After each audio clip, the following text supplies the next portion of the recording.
इसके प्रवर्तक कौन है? पिंगल मुनि। ठीक है। अच्छा, इन्हीं के नाम पर इनका कौन सा नाम रखा गया है? पिंगल नाम रखा गया। छंद का दूसरा नाम पिंगल रखा गया। ठीक है।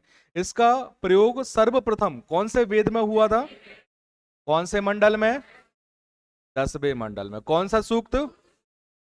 लेकिन इसका विस्तृत विवरण कौन से वेद में किया गया?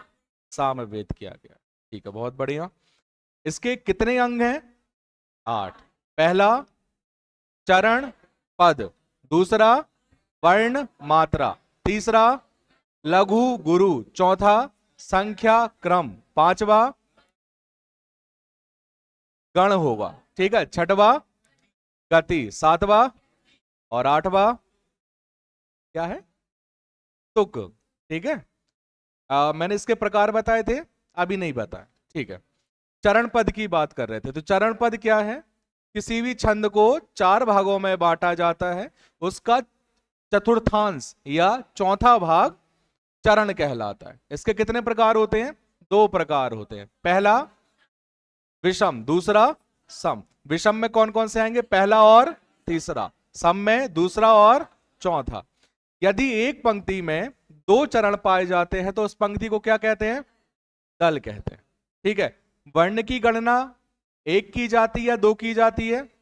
1 की जाती है। इसमें आधे वर्ण को छोड़ दिया जाता है या नहीं गिना जाता है।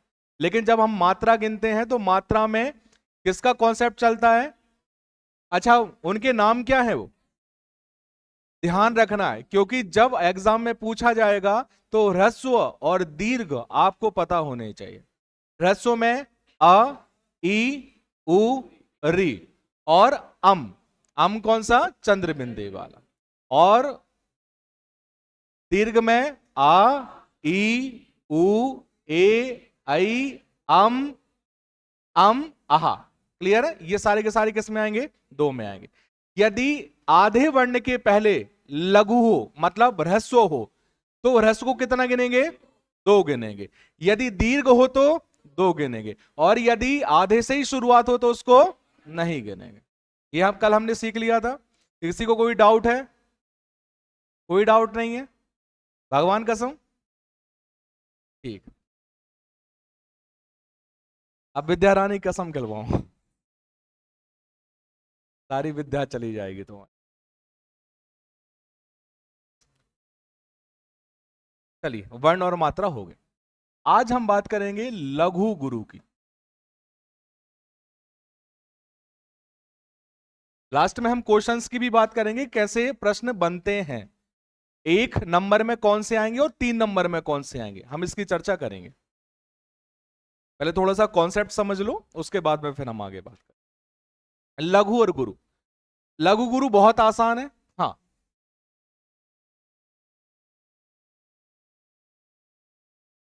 स्वर के स्वर स्वर का जो उच्चारण होता है, उच्चारण के आधार पर 2 भागों में बांटा, ह्रस्व और दीर्घ।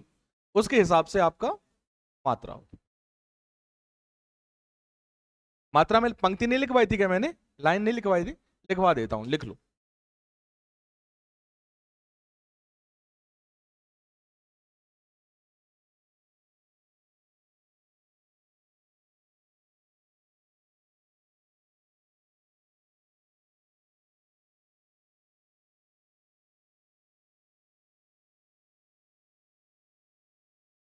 जैसे ही चैट ऊपर जाए ना, तो थोड़ा सा उसको स्क्रॉल करते जाना, कि कुछ बच्चे जैसे बाद में करते हैं ना तो वो देखने में नहीं आता। बच्चे घरे आते हैं कि सर आप ऑफलाइन बच्चों को ही ध्यान देते हो, ऑनलाइन तो देखते ही नहीं हो। एक बार देख लेना उसको।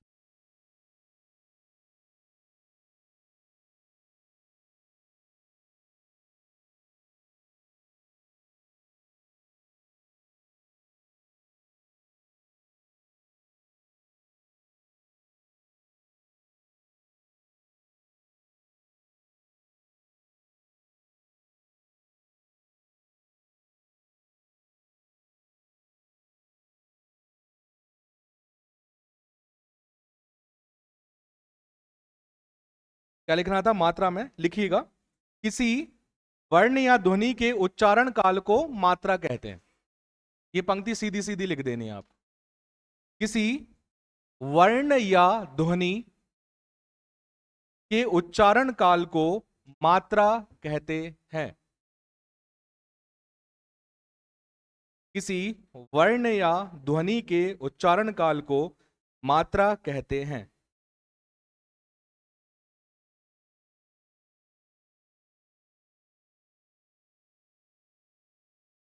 मात्रा कहते हैं। ठीक है, इसमें दो शब्द यूज किए गए हैं। एक किया गया है वर्ण और एक शब्द यूज किया गया है क्या? ध्वनि। वर्ण और ध्वनि एक ही है, लगभग लगभग एक ही है। जब अपन वर्णमाला पढ़ते हैं ना, तो इसमें एक सेंटेंस हम पढ़ते हैं कि भाषा की सबसे छोटी इकाई वो क्या है? वर्ण है या ध्वनि है। और सबसे महत्वपूर्ण इकाई कौन सी है?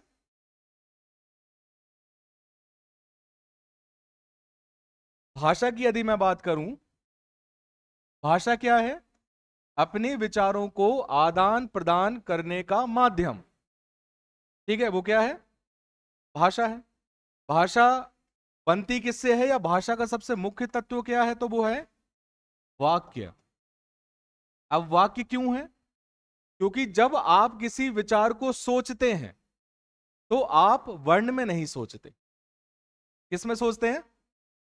आप घर बैठे हैं, आपने सोचा कि यार आज मयंक सर की क्लास नहीं लेनी, तो आज मयंक सर की क्लास नहीं लेनी, ये पूरा का पूरा सेंटेंस है। क्या चलो मयंक सर की क्लास लेते हैं, तो ये पूरा का पूरा सेंटेंस। आप इतना नहीं सोचेंगे मयंक या क्लास या नहीं या लेनी या का या खा या मां। आप ऐसा कभी सोचेंगे ही नहीं। आप कभी भी जो भी विचार आपके दिमाग में आएगा वो सेंटेंस के फॉर्म में आएगा, वो शब्द के फॉर्म में आएगा ही नहीं।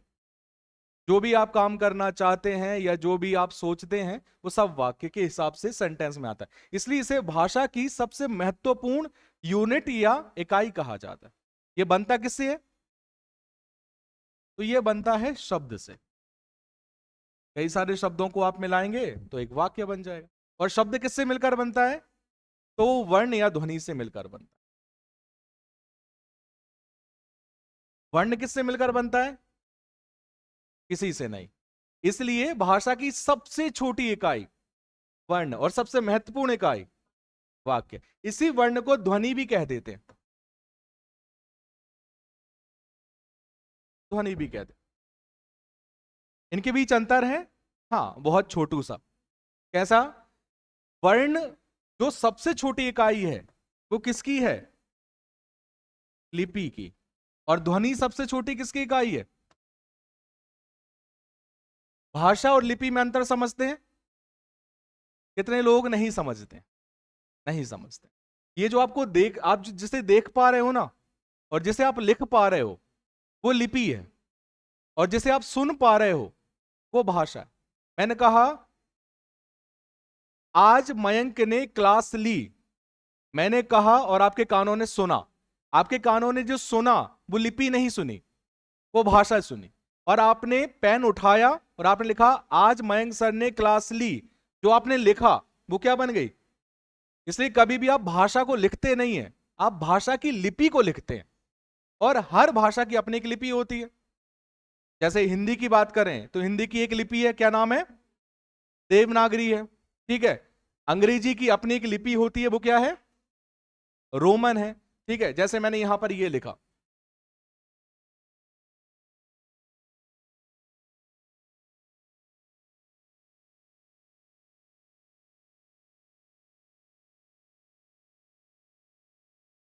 ये कौन सी भाषा में?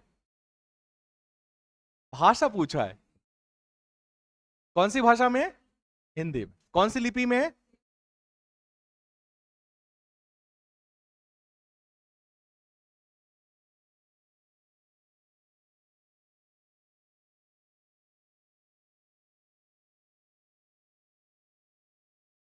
ये कौन सी भाषा में?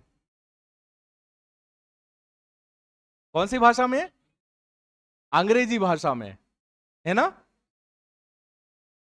हिंदी भाषा में भाई। राम बाजार जाता है, हिंदी में। लेकिन लिपि कौन सी है? अब आपको अटपटा क्यों लग रहा है? वो इसलिए लग रहा है क्योंकि हर एक भाषा की अपनी एक लिपि होती है।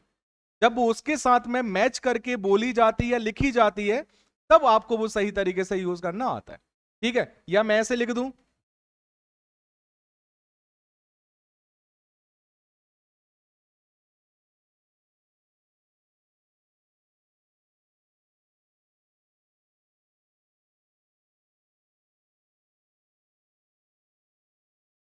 ये कौन सी भाषा है?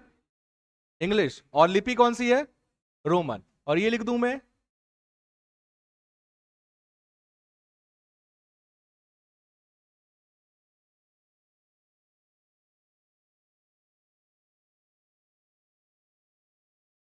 ये कौन सी भाषा है? इंग्लिश। लेकिन लिपि कौन सी है? अब आया समझ में कि हर एक भाषा की अपनी लिपि होती है और वो उसके साथ ही लिखी जाती है। जैसे पंजाबी है, पंजाबी की कौन सी लिपि है? गुरुमुखी है। ठीक है। और साउथ की तरफ जितनी भी लिपियां चलती हैं वो कौन सी हैं? उन्हें सामान्यतः उनके ग्रुप को कहा जाता है द्रविड़ लिपि। लेकिन उनमें भी कई सारी लिपियां हैं। तमिल लिपि है, कन्नड़ लिपि है, मलयालम लिपि है, तो ऐसी कई सारी लिपियां। ठीक है।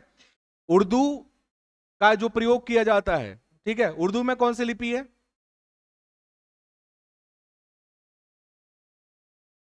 हाँ, उसे अरेबिक स्क्रिप्ट कहा जाता है। अरेबिक है, बनी वो फारसी से ही है, बट अरेबिक स्क्रिप्ट कहा जाता है।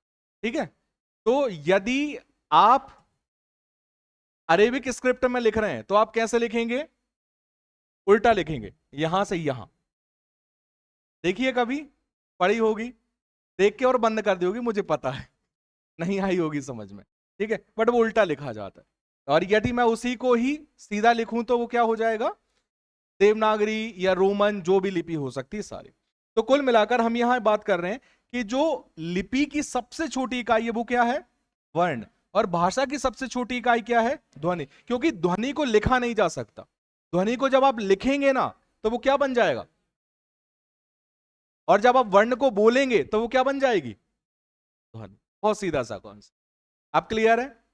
बट वर्णमाला में सामान्यतः यही कहा जाता है वर्ण ही ध्वनि है, तो उतना हमें समझ लेना, उससे भी काम हो जाएगा। बट बहुत डिटेलिंग में देखें तो ये भाषा की सबसे छोटी इकाई है और ये उसकी। ठीक है, तो हमने इसमें क्या लिखा था? ध्वनि या वर्ण के उच्चारण काल को क्या कहते हैं? मात्रा। उच्चारण काल क्यों कहा? क्योंकि यदि उच्चारण कम हुआ तो क्या बना? और जब उच्चारण ज्यादा हुआ तो क्या बना? दीर्घ। जब उच्चारण कम हुआ तो कितना काउंट किया? जब उच्चारण ज्यादा हुआ तो क्या क्या आता है? आ, ई, उ और री। दीर्घ में, अच्छा इसमें अम भी है। और दीर्घ में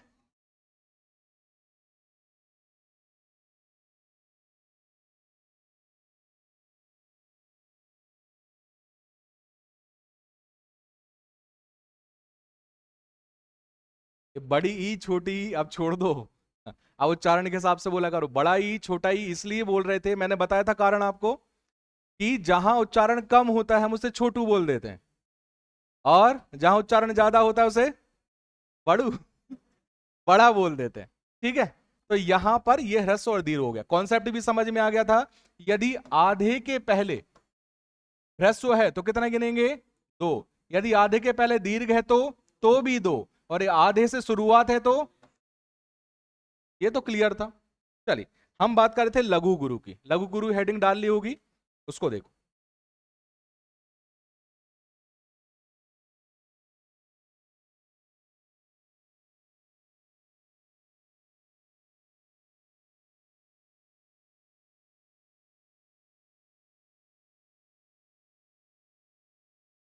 लघु गुरु में ऐसा कुछ है नहीं, लघु गुरु केवल साइन है।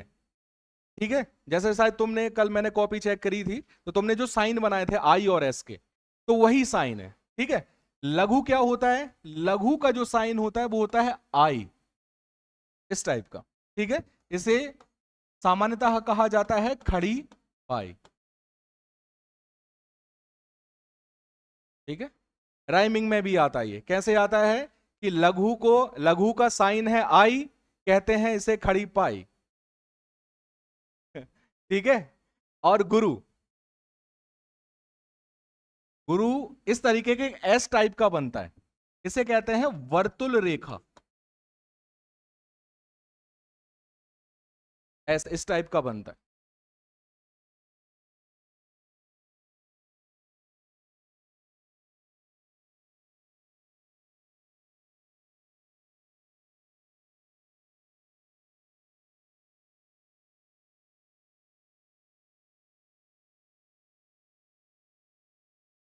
कल की क्लास में हम क्या कर रहे थे? हम लिख रहे थे, हम जैसे हमने एक शब्द लिखा जहाज, तो हम क्या कर रहे थे? हम लिख रहे थे जा को एक, हा को दो, जा को एक, ऐसे लिख रहे थे। बट एक्चुअल में इसका लिखने का तरीका अब हम बदलेंगे। अब हम क्या लिखेंगे? आई एस आई, ये अब करना है। कल हमने केवल एक दो एक दो एक दो ऐसा कुछ लिख रहे थे। अब एक की जगह आई और दो की जगह एस, बस इतना करना है।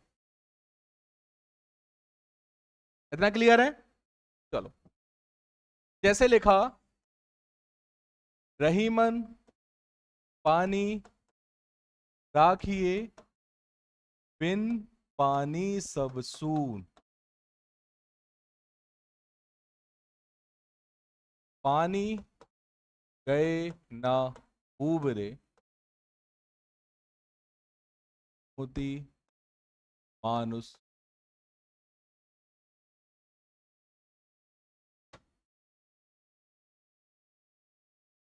आई आई आई आई, ठीक है। उसके बाद एस एस, फिर एस आई एस, फिर आई आई, फिर एस एस, फिर आई आई, फिर एस आई, ठीक है। एक्चुअली इसमें क्या होता है, जब भी कोई दोहा होता है ना तो लास्ट में आई एस आई आता है, हमेशा आता है। ये एक्चुअल में लक्षण होंगे। जब आपके एग्जाम में पूछा जाएगा ना, दोहे के लक्षण बताइए 3 नंबर में, तब आपको यह लिखना है कि दोहे के सबसे अंत में आपको आई एस आई, इसका एक शब्द भी यूज होता है, मैं वो बता दूंगा, वो यूज होता है, ठीक है। अब इसमें भी आप देखो आ रहा है कि नहीं आ रहा। इसमें आएगा S S I S I S, इसके बाद I S S S S I S I, I S I I S. ये वो वाला आई एस आई नहीं है।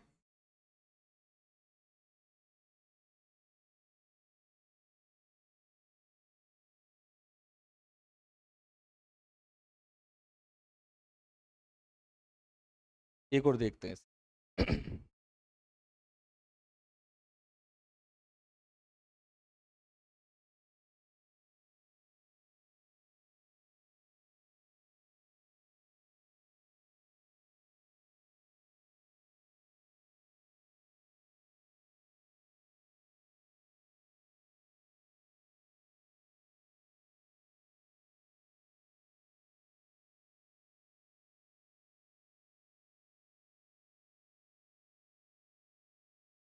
बड़ा हुआ तो क्या हुआ, जैसे पेड़ टूट। किसको छाया नहीं? पंछी नहीं है वो, पंथी है। पंछी को छाए की आवश्यकता नहीं होती, राहगीर को छाए की आवश्यकता होती है। एक्चुअल में ये जो शब्द है ना, पंछी और पंथी, ये आपके शब्द युग्म का ही एक वो है, शब्द है, आपके सिलेबस में भी है। पंछी पंथी, पंछी का मतलब होता है पक्षी, और पंथी का होता है राहगीर या यात्री। तो वो पंछी मत बोलना आज के बाद, ना पंछी को छाया नहीं, पंछी को छाया नहीं, हमको छाया की आवश्यकता है, ठीक है। तो पंथी को छाया नहीं,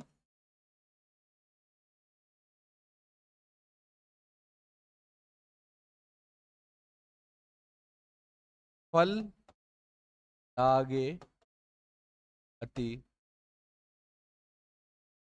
चलिए फटाफट इनको काउंट करें, पहली बात तो। दूसरा, इसमें लघु गुरु का प्रयोग करें अपनी कॉपी में, और चेक करें लास्ट में आईएसआई है कि नहीं।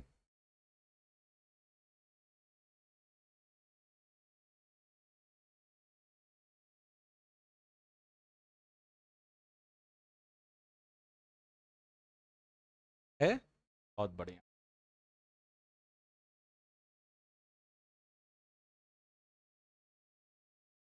लास्ट में समझ में भी आएगा कि एक्चुअली ISI को बोलते क्या है, क्योंकि ये लक्षण में आपको लिखना है।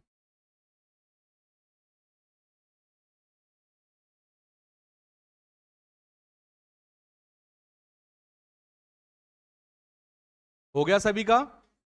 किसी को दिक्कत जा रही है? कितने आए?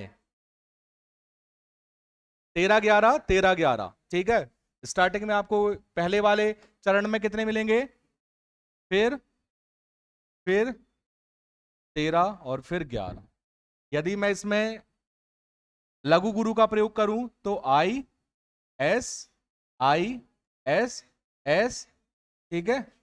इसके बाद SIS, यहां पर एस एस एस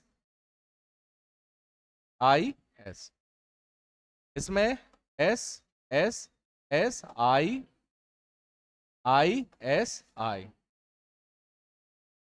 ठीक है। इसके बाद ISSI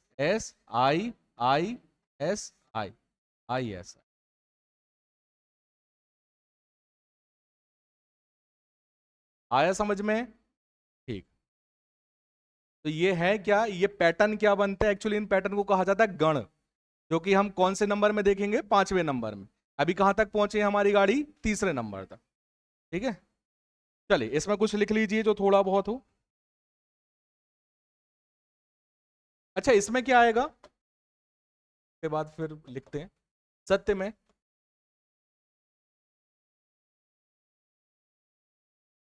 SI या आई? SI? ऐसा क्यों भाई? वाह यार, टैलेंटेड हो यार। SI, बस यही तो चाहिए। इतने यदि इंटेलेक्चुअल हो गए, चीजों को समझना आ गया, फिर आप अपने हिसाब से जो है वो परीक्षा हॉल में कुछ भी कर सकते हैं। बस इतना ही समझ में आना चाहिए। जरूरी नहीं है कभी कभी बहुत सारी ग्रंथों को पढ़ा दिया जाए, लेकिन यदि हमें मैकेनिज्म समझ में आ गया ना, तो हम परीक्षा हॉल में अच्छे से अच्छी चीजें भी कर सकते हैं। जैसे कभी कभी क्या होता है ना, कुछ शब्दों का हमें पर्यायवाची नहीं आता, लेकिन संधि अच्छे से आता है, तो हम फटाक से संधि के शब्दों को उठाओ, चिपकाओ और लगा दो, तो भी काम वहां पर हो जाता है। और एग्जैक्ट वो काम करता है। क्यों करता है? क्योंकि वो उन शब्दों से ही बना है। तो हमें मैकेनिज्म समझना है जो कि वहां पर काम में आ जाए। ठीक है, चलिए लिखना था इसमें, कुछ लिख लो।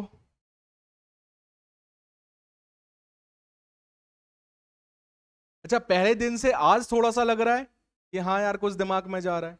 पहले दिन तो तुम लोगों की शक्ल में देख भी रहा था, मैंने कहा चलो ठीक है, एक दिन में ज्यादा परेशान नहीं करूंगा।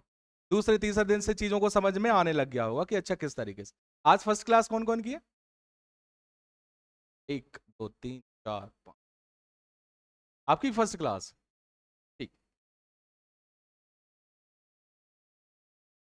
लघु गुरु में लिखना था, लिखिए। छंद शास्त्र में, छंद शास्त्र में, ये छंद शास्त्र क्या है? जिस तरीके से गद्य का नियामक ग्रंथ, जिसमें सारे नियम लिखे हुए हैं, वो व्याकरण है, वैसे ही छंद का नियामक ग्रंथ छंद शास्त्र। किसने लिखा है? बहुत बढ़िया, चलो पिंगू को याद रखना है, ठीक है। चलो, छंद शास्त्र में ह्रस्व को, हस्व नहीं है, देखो हा में र लगा है, ह्रस्व है। छंद शास्त्र में ह्रस्व को लघु, लघु में सिंगल नंबर कॉमा लगाना। छंद शास्त्र में ह्रस्व को लघु और दीर्घ को गुरु कहा जाता है।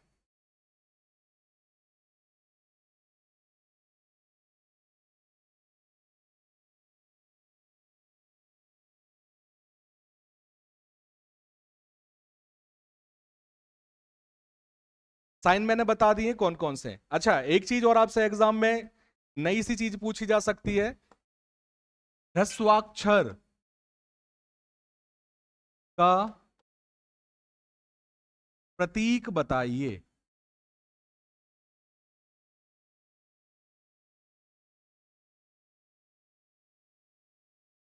समझ में तो आ रहा क्वेश्चन क्या है? ह्रस्व अक्षर और कुछ नहीं, ह्रस्व धन अक्षर है बस।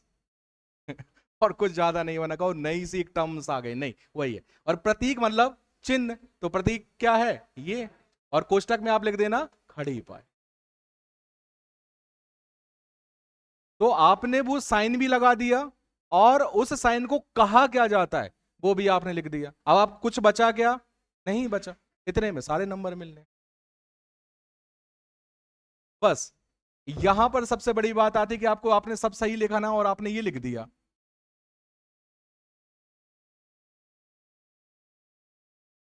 इसमें दिक्कत है।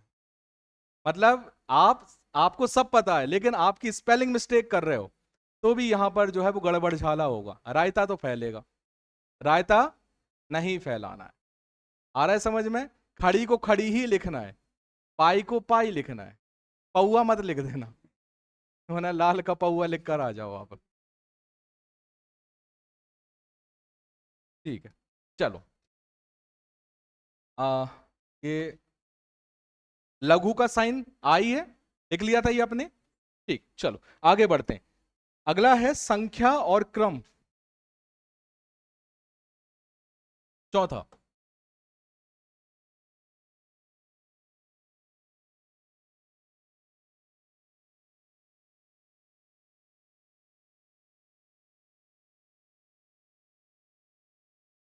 संख्या और क्रम, इसके पहले हमने दो चीजें सीखी थी।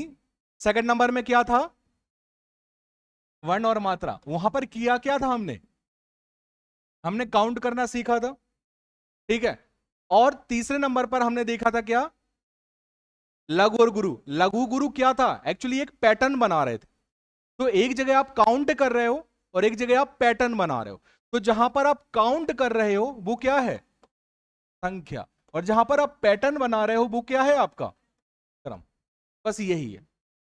यदि मैं कहूं कि ये लिखा है जहाज, जहाज की संख्या क्या है, तो आप कहोगे 1 2 3 4। लेकिन मैंने कहा इसका पैटर्न क्या है, क्रम क्या है, तो आप कहोगे ISI। बस ये है। आ रहा है समझ में? किसको नहीं आया? नहीं आया, बहुत बढ़िया। देखो, जैसे लिखा हुआ है कोई भी शब्द, कल की क्लास में थी ना आप? नहीं थी, अच्छा, इसलिए थोड़ी सी दिक्कत जा रही होगी। लिखा है राम, ठीक है। तो जब आप ह्रस्व वर्ण देखते हैं, ह्रस्व का मतलब होता है जो छोटे हैं, छोटे में कौन कौन सा? आ, ई, उ और री। और इसके अलावा जितने भी वर्ण है उसमें आप कितने काउंट कर रहे हो? दो काउंट कर रहे हो, ठीक है। तो ये रा छोटा है या बड़ा? बड़ा। तो आप कितना गिनोगे? दो। और दो की जगह आपको क्या यूज करना है? एस। क्लियर है? माँ छोटा है या बड़ा? छोटा। तो यहां पर आप एक काउंट करोगे या दो? एक। तो इसकी जगह आप क्या लगाओगे? आई। लेकिन बराबर कितना होगा? दो और एक, तीन।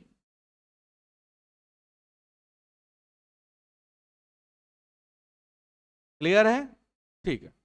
जिन्होंने भी क्लास जैसे 2 दिन की छुट्टी हुई है, तो वो ऑनलाइन फटाफट कवर कर लेना, चाहे 2x में देख लेना। ऑनलाइन तो एक्सेस होता है ना आप लोगों के पास, सभी के पास होता है। तो एक बार फटाक से 2x में फटाफट करके देख लेना, तो वो समझ में आ जाएगा कि 2 दिन की क्लास में क्या हुआ। और इसके पहले भी ना देख पाओ तो कल की तो देख ही लेना, क्योंकि कल की क्लास में अपन ने काउंट करना सीखा था, और वही नींव है पूरे के पूरे छंद की, तो वो देखना जरूर। ठीक, चलो। तो संख्या और क्रम की बात कर रहे थे, लिखो।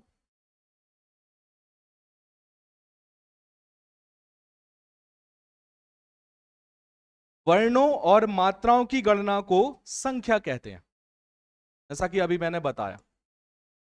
वर्णों और मात्राओं की गणना को, वर्णों और मात्राओं की गणना को संख्या कहते हैं।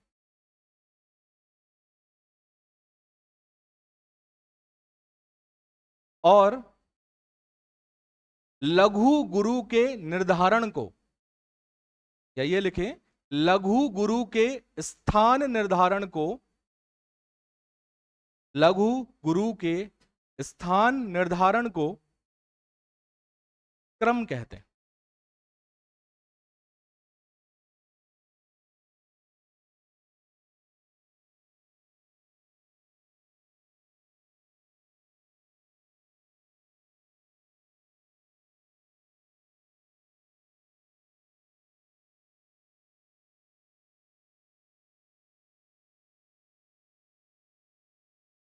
ठीक है, तो अभी आपने देखा था यहां पर क्रम, यहां पर अलग है, यहां पर अलग है, दोनों में चेंज देख रहे हैं ना, बस कहां पर आपको सेम मिल रहा है, लास्ट में। ठीक है, लेकिन कुछ ऐसे छंद होते हैं जिसमें पूरे के पूरे एक जैसे ही होते हैं। देखो जैसे देखते हैं,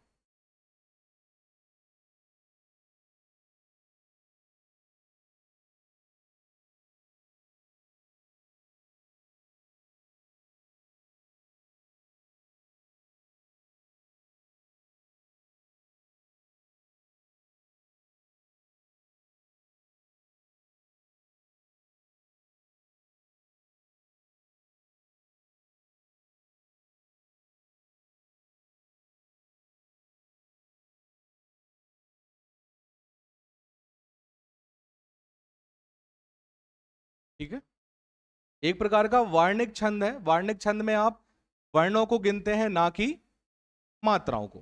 ठीक है, वो भी मैं आपको बता दूं कहां वार्णिक देखना है, कहां पर मात्रा देखना है। लिखा है, प्रियपति वह मेरा, प्राण प्यारा कहाँ है, दुख जल निधि डूबी का सहारा कहाँ। रस की भी बात करते चलें तो यहां पर कौन सा रस है, वियोग श्रृंगार।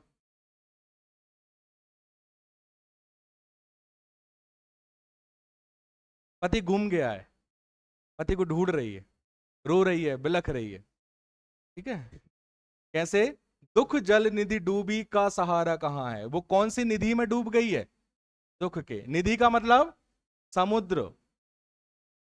ठीक है, वो उसमें डूब गई है। चलो यहां पर देखो, इसका क्या आएगा, आई, आई, आई, फिर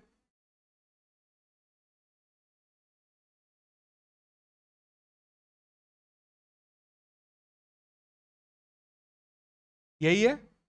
देखो इसमें देखो,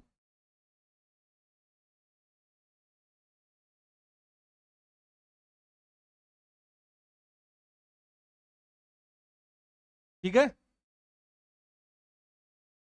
एक, दो, तीन, चार, पांच, यहां देखो, एक, दो, triple I, triple I, S, I S S, I S S, triple S, I S S, I S S. कहीं कहीं पर बिल्कुल सेम मिलेंगे आप, कहीं कहीं पर लास्ट में आपको देखना पड़ेगा। सेम केवल कहां मिलेंगे, वार्णिक छंदों में, और वो हमारे सिलेबस में नहीं है, बट हम एक आध दो एग्जांपल देखते जाएंगे। हाँ, जितने भी हमारे सिलेबस में है उन तीनों में आपको सिमिलर कहीं पर भी नहीं मिलेंगे, मतलब ये जो बिल्कुल मैच कर रहा है ना, ऐसा मैच करते हुए नहीं मिलेगा। क्लियर है, ठीक, ज्यादा भारी तो नहीं हो रहा है।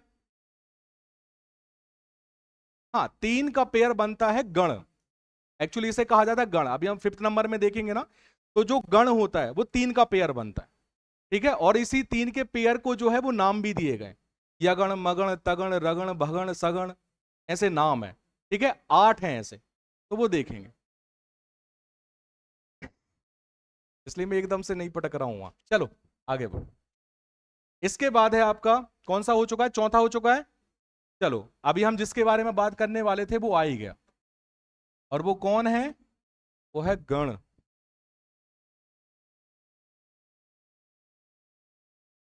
गण, गण का मतलब क्या होता है, गण का मतलब होता है समूह। आपने गणेश शब्द सुना है, गणेश शब्द किस शब्दों से मिलकर बना है, संधि कौन सी है, तो आप कहोगे सर गण धन ईश। ईश का मतलब होता है प्रमुख, और गण मतलब जो भगवान शिव के जितने भी गण हैं उसका प्रमुख किनको बना दिया, गणेश जी को बना दिया, इसलिए उन्हें क्या कहा गया, गणेश कहा गया या गणपति कहा गया। ठीक है, गणपति, पति का मतलब होता है प्रधान, जैसे राष्ट्रपति, राष्ट्र में जो सबसे प्रधान हो वो कौन, और जो गण में सबसे प्रधान हो वो गणपति। तो यहां पर गण का मतलब क्या है, वो है समूह। अब ये जो गण की यहां पर बात कर रहे हैं वो कितने वर्णों का है, तो वो है 3। अभी जैसे इन्होंने पूछा था सर 3 के ही पेयर बनाने, हाँ 3 के ही बनाने, क्योंकि जो एक गण होता है वो कितने का होता है, 3 का होता है। क्लियर है? कितने गण हैं? टोटल 8 गण हैं।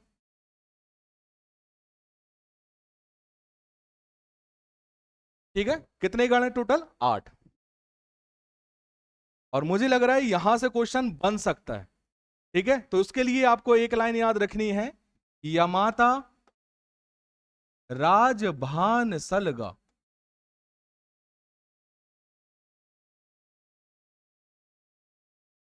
ये लाइन याद कर लिए तो आपको पूरा का पूरा गण का कॉन्सेप्ट आ जाएगा। यमाता राज भान सलगा, याद हो जाएगा, इजी है। क्या है? हाँ क्या है? यमाता राज भान सलगा। क्लियर यहां तक? कोई दिक्कत? अब देखो हमारे पास टोटल कितने गण हैं? 8 है। या से बनेगा यगण, मां, मां से बनेगा मगण, ता, ता से बनेगा तगण, रा, रा से बनेगा रगण, जा, जा से बनेगा जगण, भा, भा से बनेगा भगण, ना, ना से बनेगा नगण, और सा से बनेगा सगण। 1 2 3 4 5 6 7 8, ये 8 हो।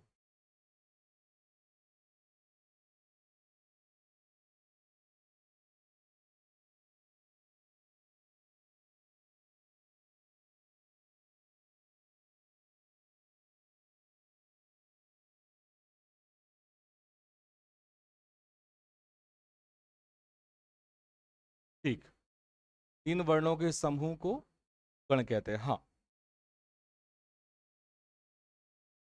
क्लियर है? इस पंक्ति से आपको यह पता चल जाएगा कि 8 गण कौन कौन से हैं, बिल्कुल लाइन से पता चल जाएंगे। और ये आपको क्रम भी याद रखना है कि पहले क्या है, फिर क्या है, फिर क्या है, ये सारी चीज। अब इनका पैटर्न बनाना है, तो पैटर्न में भी ये यूज आएगा, तो बिल्कुल आप इसका प्रयोग कर सकते हो। कैसे करोगे?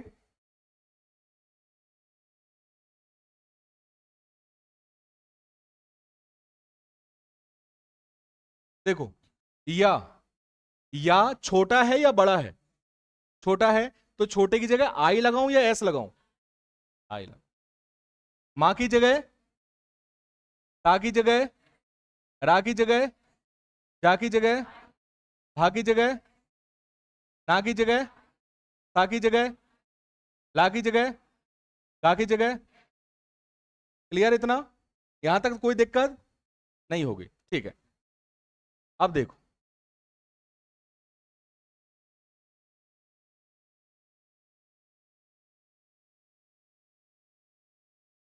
हम्म,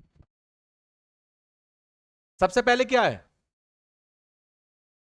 या दिख रहा है यहां। अब आपको पता है एक गण कितने वर्णों का है?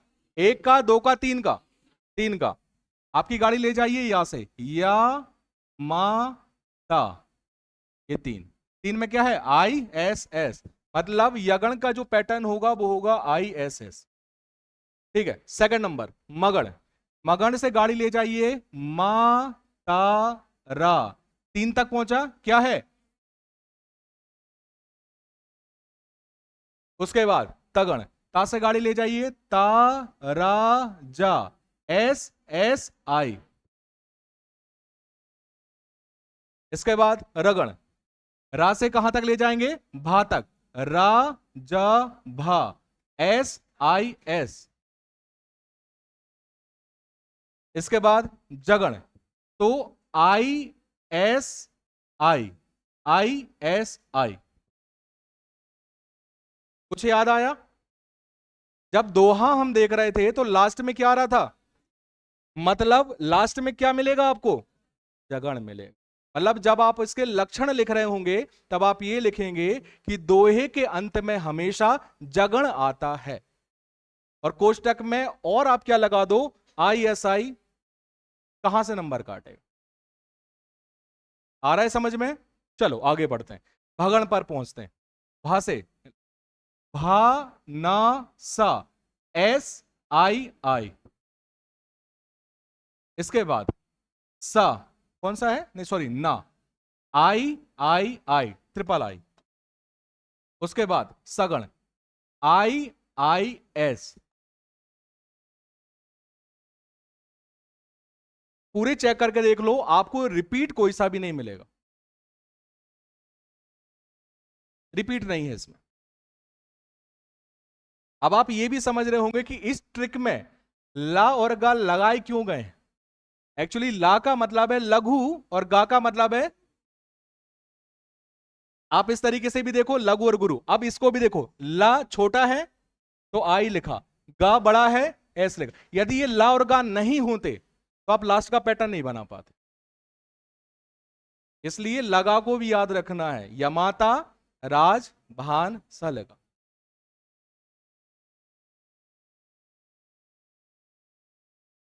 चलो थोड़ा सा पीछे चलते हैं। ये क्या है, ट्रिपल आई, फिर ट्रिपल आई। ट्रिपल आई देखो क्या है, नगण। तो ये क्या होगा, नगण, ये होगा नगण। उसके बाद ट्रिपल एस,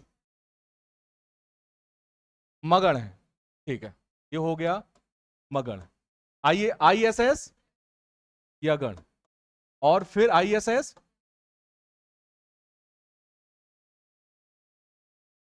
वैसे ये प्रश्न पूछा तो नहीं जाना चाहिए, बट कभी हो सकता है कि ऐसा प्रश्न बना दिया जाए और आपको एक पंक्ति दे दी जाए और आपसे कहे कि इसका तीसरा गण बताइए।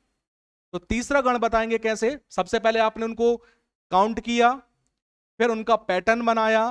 पैटर्न बनाने के बाद में पहला, दूसरा, तीसरा, तीसरा कौन सा है, यह भी कहा जा सकता है कि सबसे अंतिम बताइए, तो अंतिम कौन सा है, यह गण। इसके बाद प्रारंभिक बताइए, तो प्रारंभिक कौन सा होगा, नगण। दूसरा कौन सा होगा, नगण। ऐसा, तो ऐसा भी हो सकता है कि आपको पूरी दुकान खोलने की जरूरत नहीं है, आप केवल लास्ट में उठा लो। उन्होंने कहा कि दूसरा बताइए, तो आपने क्या किया, पहला दूसरा तीसरा ये छोड़े, फिर एक दो तीन, ये होगा, और ये आपने पता कर लिया। ऐसा भी कर सकते हो, बट बहुत कम चांसेस हैं कि यहां से इस तरीके का प्रश्न पूछा जाए। बट दिमाग में रख लो, यदि कभी आया तो वहां पर नंबर ना कटे, बस। क्लियर यहां तक, कोई दिक्कत, समस्या, प्रॉब्लम, कोई समस्या।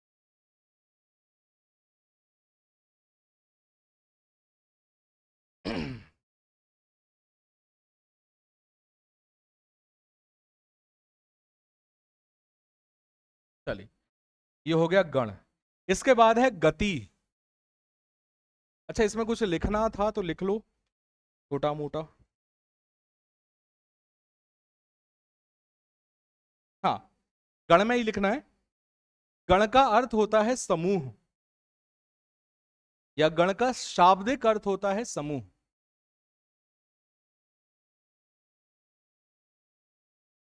आगे लिखना, यदि परिभाषा पूछी जाए गण की तो आपको ये लिखना है, लघु गुरु के नियत क्रम से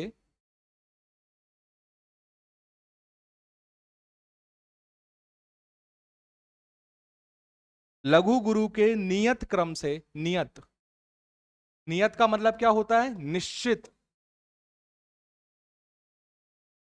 लघु गुरु के नियत क्रम से बने, बने भी लिख सकते हैं, और यदि अच्छा शब्द यूज करना है तो निर्मित।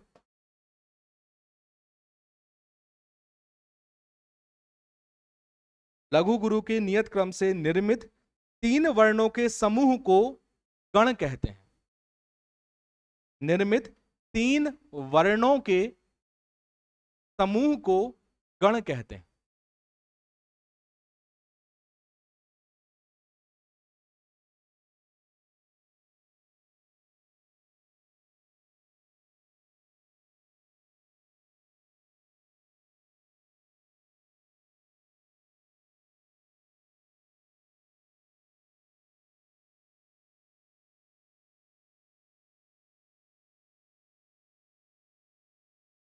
चलिए, गति।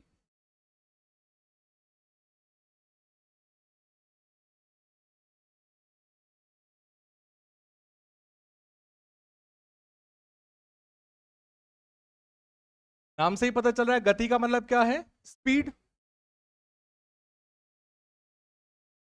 कि छंद की स्पीड क्या होनी चाहिए, इसके बारे में चर्चा कर रहे हैं। उसके बाद आता है यति। यति का मतलब है रुकना। एक जगह स्पीड की बात कर रहे हैं तो एक जगह रुकने की बात कर रहे हैं। आप ऐसा कभी भी नहीं बोलेंगे रहीमन पानी राखिए बिन पानी सब सून, अच्छा नहीं लगेगा। तो आप क्या बोलेंगे, रहीमन पानी राखिए रुके बिन पानी सब सून। तब उसे हम क्या कहते हैं, यति कहते हैं। गति का मतलब होता है स्पीड। ठीक है। अब स्पीड कैसे हो सकती है, या तो स्लो हो सकती है, मंद हो सकती है, या तो तीव्र हो सकती है, तेज हो सकती है। ठीक है। यदि बादशाह या योयो हनी सिंह रैपिंग कर रहे हैं तो उनके छंद में गति तीव्र होगी या मंद होगी। और जगजीत सिंह जी गजल गा रहे हैं, ये दौलत भी ले लो ये शोहरत भी ले लो और छीन लो मुझसे मेरी जवानी, ऐसे ही बोलेंगे ना। जैसे मान के चलो रुद्राष्टक आप सभी ने सुना होगा, नमामि शमीशान। यदि उसे मंद गति में गाया जाए तो ऐसा बन सकता है, नमामि शमीशान निर्वाण रूपम विभुम व्यापकम ब्रह्म वेद स्वरूपम। स्लो है। और यदि इसी कोई तीव्र गति में गाया जाए, नमामि शमीशान निर्वाण रूपम विभुम व्यापकम ब्रह्म वेद स्वरूपम निजम निर्गुणम निर्विकल्पम निरीहम चिदाकाशमाकाश वासम भजे। तो आप देखेंगे पहले चल रहा था स्लो और फिर आ गया तीव्र। मतलब किसी भी छंद की लय को बदलने के लिए उसकी गति को बदल दिया जाए तो पूरी की पूरी लय बदल जाएगी। ठीक है, छंद वही रहेगा, गति बदल जाएगी। इसलिए इसके लास्ट में तीन चीजें आपको देखने को मिलती, एक तो है गति, फिर है यति और फिर है तुक। इनका भी अपना अपना कोई काम होता है। क्लियर है। तो हम बात कर रहे हैं गति। मैंने दो चीजें बताई, पहली कौन सी है, मंद गति मतलब स्लो। ठीक है। यदि मान के चलिए जगजीत सिंह जी अपनी गजल को रैपिंग में ले आए तो वहां पर उसका जो भाव है या उसका जो रस है वो नष्ट हो जाएगा। यदि यो योहानी सिंह जो है वो जगजीत सिंह जी की तरह गाने लगे तो वो रैपिंग का जो जिस्ट है, जो रस है, वो खत्म हो जाए। तो गति बहुत ज्यादा यहां पर जो है वो अपना काम करती है, अपनी भूमिका निभाती है। तो चलो लिखते हैं, छंद के पढ़ने के प्रवाह या लय को गति कहते हैं।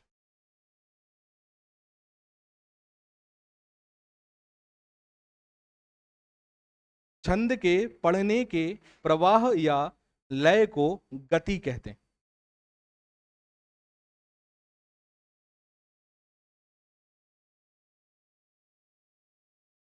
लय को गति कहते हैं।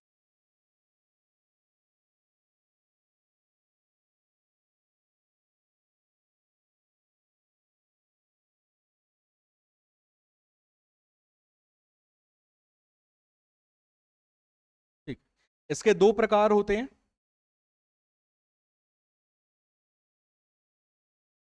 एक है मंद गति, दूसरा है तीव्र गति। अब इसमें एक पंक्ति लिखना तो आप यही लिख सकते हो कि जिस छंद की गति मंद होती है उसे क्या कहते हैं, मंद गति। और जिस छंद की गति तीव्र होती है उसे तीव्र गति।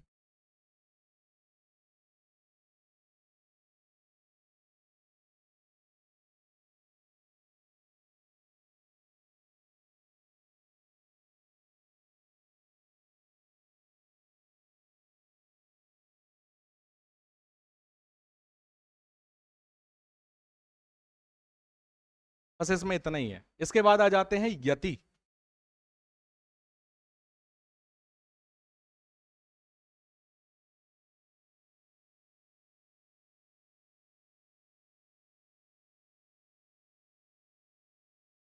किसका, निर्विकल्पम का मतलब जिसका विकल्प नहीं है। जैसे हम कहते हैं ना अद्वितीय, जिसके समान कोई दूसरा ना हो। तो निर्विकल्पम का मतलब होता है जिसका कोई विकल्प ही ना हो।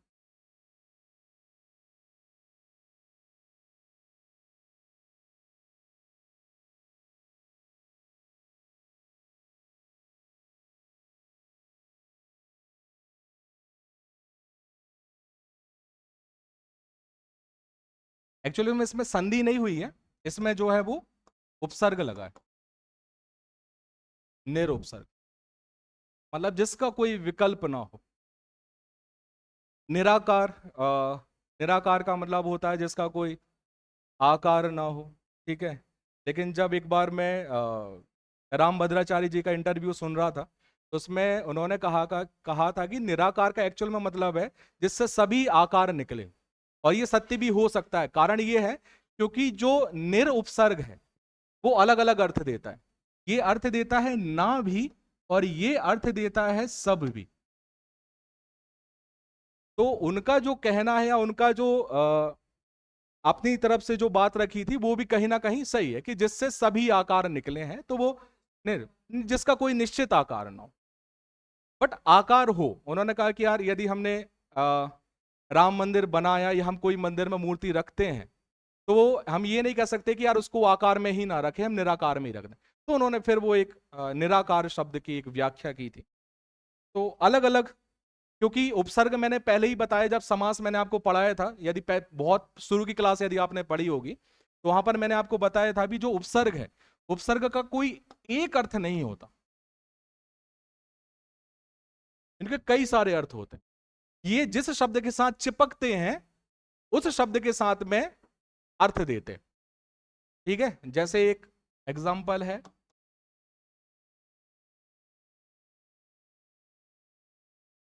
ठीक है, एक शब्द है आजन्म और एक है आमरण, दोनों ही सुने, ठीक है। तो आजन्म का मतलब है जन्म से लेकर, ऐसे यदि किसी ने कहा मैंने आजन्म बहुत मेहनत की है या मैंने आजन्म बहुत संघर्ष किया है, मतलब जब से जन्म हुआ है और अभी लगातार क्या हो रहा है उसके जीवन में संघर्ष है, तो वो आजन्म हुआ। लेकिन यदि ये कहें कि अन्ना हजारे आमरण अनशन पर बैठे, तो आमरण का मतलब का क्या है, मरण तक। तो अब देखो, इस आ का मतलब यहां पर है से लेकर, और यहां पर इस आ का मतलब है तक। तो वो जिस शब्द के साथ चिपकता है उस शब्द के हिसाब से अपने आप को अर्थ दे देता है या अपना अर्थ निकाल देता है, ठीक है। चलो, यति की बात कर रहे थे।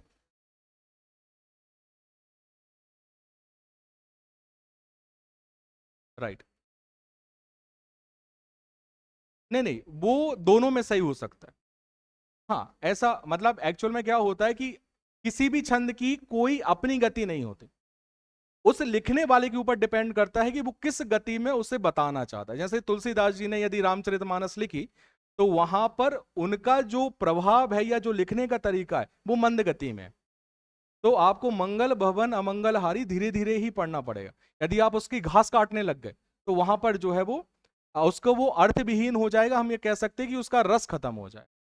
तो वो डिपेंड करता है उस व्यक्ति पर कि वो किस आधार पर चीजों को लिख रहा है। जैसे लेकिन जैसे शिव तांडव लिखा गया जो रावण विरचित है, वो तीव्र गति है, तो आप उसको यदि स्लो स्लो गाओगे ना तो वो खत्म हो जाएगा, उसको तीव्र में ही गाना पड़ेगा, तब जाके उसका वो भाव। चल, यति लिख रहे थे, यति लिख।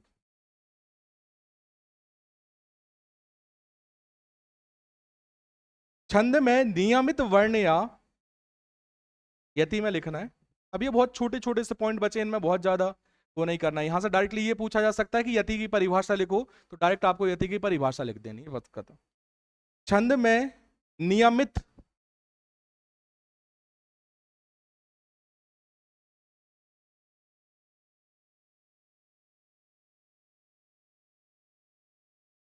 छंद में नियमित वर्ण या मात्रा पर,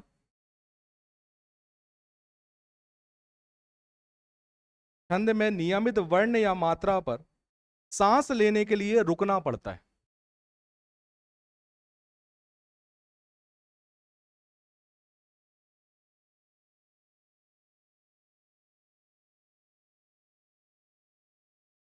इसी रुकने के स्थान को, जहां पर आप रुक रहे हैं ना, इसी रुकने के स्थान को, इसी रुकने के स्थान को यति या विराम कहते हैं, यति या विराम कहते हैं।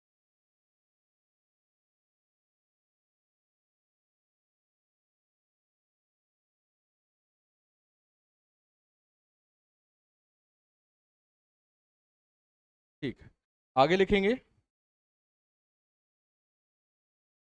नीचे वाली लाइन से लिखना। छोटे छंदों में साधारणतः यति चरण के अंत में होती है। यदि छोटे संख्या वाले हैं तो क्या होगा, आप बीच बीच में तो रुकेंगे नहीं कि दो के बाद आप रुक गए, तो लास्ट में रुकेंगे सीधा। देखा क्या है कि छोटे छंदों में साधारणतः यति चरण के अंत में होती है।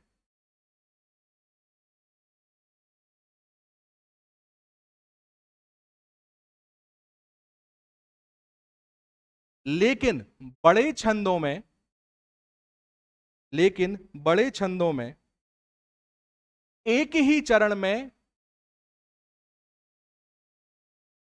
बड़े छंदों में एक ही चरण में एक से अधिक यति होती हैं।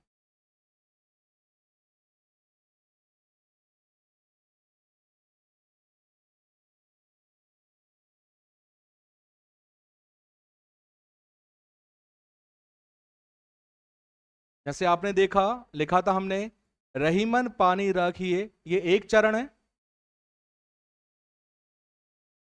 इसमें कितने चरण हैं ऊपर वाली दो लाइनों में? चार या एक? तीन? चार, ठीक। पहला कौन सा है? रहीमन पानी राखिए, ये एक चरण है। यदि आप इस लाइन में देखेंगे तो क्या लिखा है कि साधारणतः जो छोटे छंद होते हैं, ये छोटा छंद है, तो एक चरण के कहां पर यति है? लास्ट में, यही है।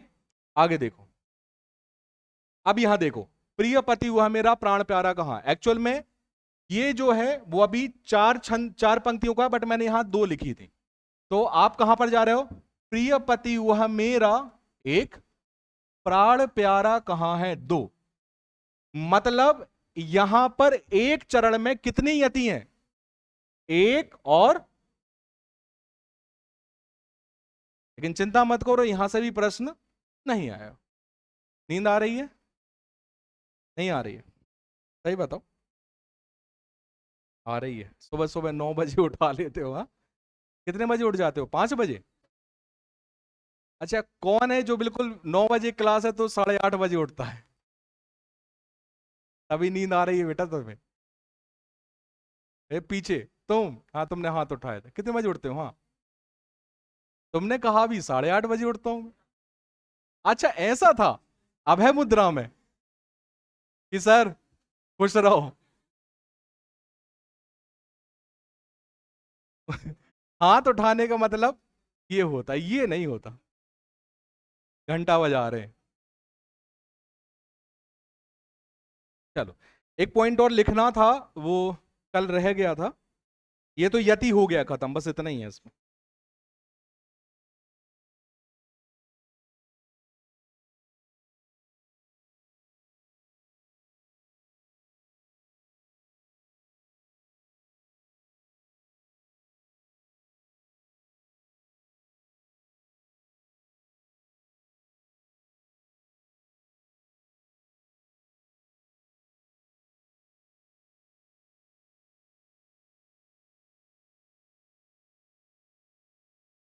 ठीक है, चलो, इसमें एक लाइन लिखना था नोट डाल के, क्योंकि जब आप अलग अलग किताबें पढ़ेंगे तो आपको अलग अलग चीजें मिलेंगी, और वो किस में मिलेंगी? अंग में।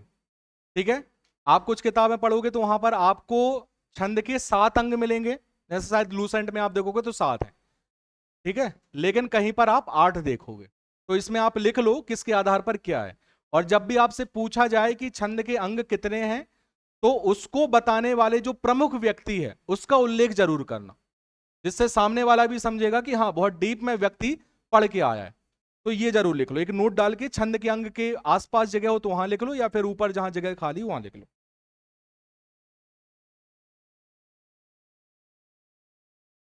नोट डाल के लिख लेना। वासुदेव नंदन प्रसाद के, या ये लिखें, वासुदेव नंदन प्रसाद ने छंद के साथ, वासुदेव नंदन प्रसाद ने छंद के साथ एवं एवं पृथ्वीनाथ पांडे ने 8 अंग बताए।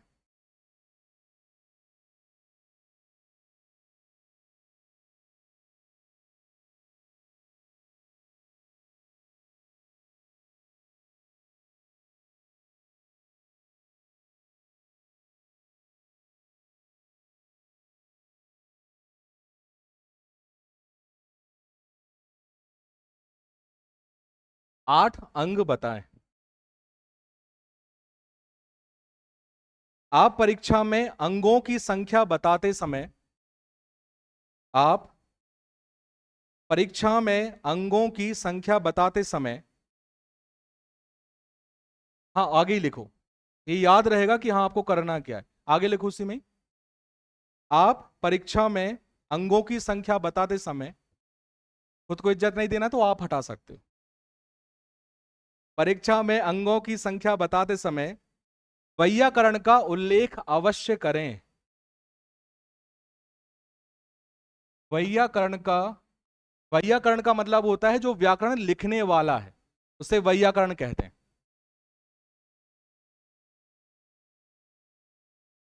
अंगों का उल्लेख करते समय वैयाकरण का उल्लेख अवश्य करें। मतलब यदि आपसे बोला जाए कि छंद के कितने अंग होते हैं, तो आपको लिखना है वासुदेव नंदन प्रसाद के अनुसार छंद के 7 अंग होते हैं।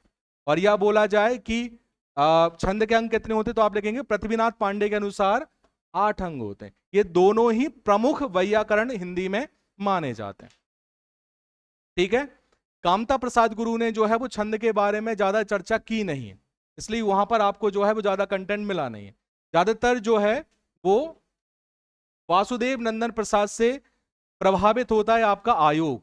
तो ज्यादातर कभी कभी जो उसके पल्लवन भाव पल्लवन है वो सीधे सीधे कॉपी कॉपी पेस्ट कर देता है, सीधे सीधे। ठीक है। तो आपको ये ध्यान रखना, आप 7 भी बता सकते हो, 8 भी बता सकते हो। 8 मैंने बता दिए। अच्छा 7 करेंगे तो कैसे होंगे? चरण पद। ठीक है। दूसरा संख्या, सॉरी संख्या क्रम लिख रहा हूं, वर्ण मात्रा, वर्ण मात्रा। तीसरा संख्या क्रम। चौथा गण। पांचवा गति। छठवा यति। सातवा तुक। अब आप कहोगे सर लघु गुरु को खा गई है, नहीं खाए। ये लघु गुरु को कहां पर डाल दिया उन्होंने? संख्या क्रम में, इसलिए उन्होंने 7 कर दी। तो आप चाहो तो ये भी लिख लो। ठीक है। 8 पृथ्वीनाथ पांडे और 7 वासुदेव नंदन प्रसाद। कहीं पर कुछ भी कमी नहीं होनी चाहिए। ठीक है, जो आए वो वहां पर देख ले।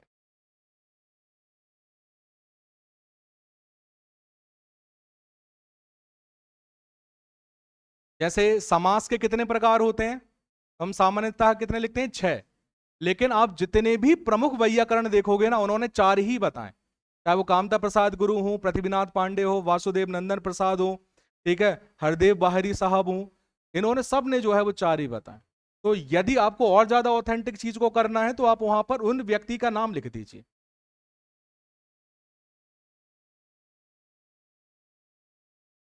हाँ, कहां दिक्कत जा रही है? कोई यहां तक दिक्कत? कल हम तुक पढ़ेंगे।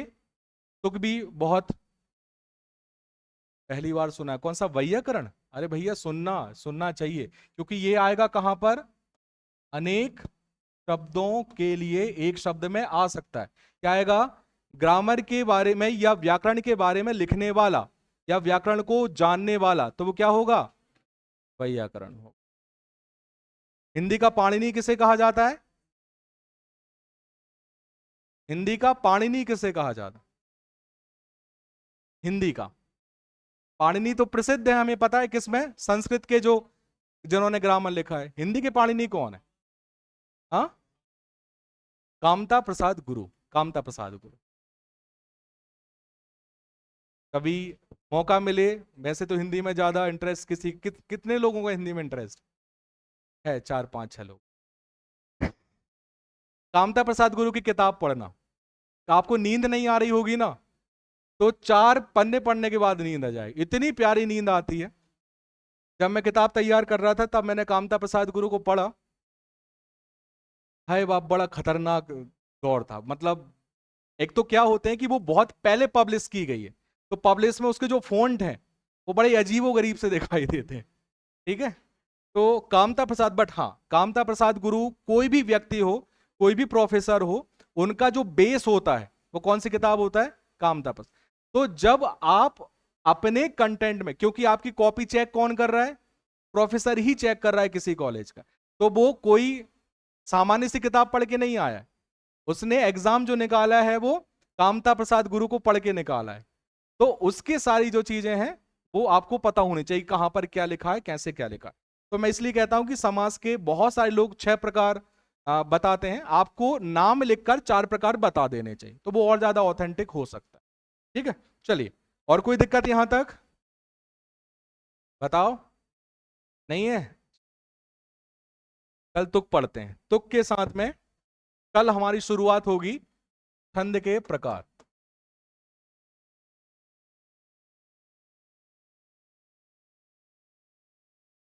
कुछ बच्चे नोट्स की बात कर रहे थे, अपडेट 6-7 दिन के बाद मैं अपडेट करना शुरू कर दूंगा, थोड़ी अभी व्यस्तता चल रही है, तो अपडेट करना शुरू कर दूंगा। अभी आपके में रस और छंद नहीं होगा ना नोट्स में, तो मैं अपडेट करा दूंगा उसको। ठीक है, तो वो रस हो गया, छंद हो गया, ये सारी चीजें मिल जाएंगी, में हो जाए।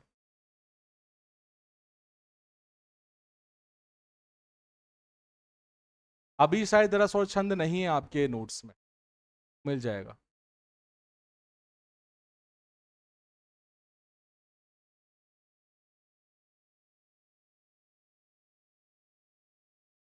ठीक, चलिए, थैंक यू, जय हिंद।